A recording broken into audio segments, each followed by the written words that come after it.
At 7:30, last 7:30 game we got Pitt, who's 1-1, traveling to West Virginia, who's 1-1 in an elimination game. West Virginia actually favored by 2.5 on ABC. Phil Jurkovec for Pitt has gone 27 of 55, thrown for 393 yards, 4 touchdowns, 0 interceptions. Daniel Carter has had 17 carries for 90 yards and a touchdown, and Gavin Bartholomew has had 5 catches for 118 yards and a touchdown. Garrett Green for the Mountaineers has gone 26 of 45, thrown for 402 yards, 4 touchdowns, 0 interceptions. C.J. Donaldson Jr. has had 31 carries for 137 yards and a touchdown, and Hudson Clement has had 5 catches for 177 yards and 3 touchdowns. Pitt leads the series all time, 62-40. Last game went to Pitt in 2022.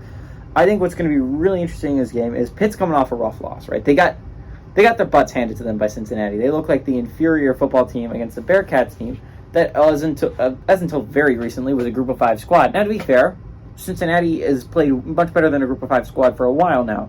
It's always a solid program. It's always a good team. There's not a whole, and it's now even Big 12, so it's not like there's a whole lot of shame to losing to. But Pitt got outworked, which is insane.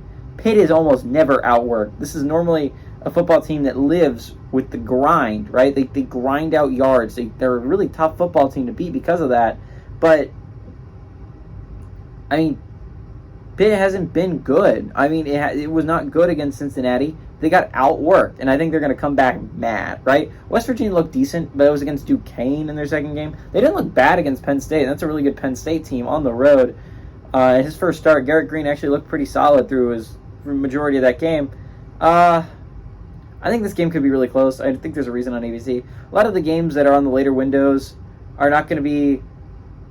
They're going to be on main channels. They're not going to be ranked football teams, which I think is really interesting, right? Normally at the late windows, you have a ranked football team playing on the big channels like ABC and NBC and Fox.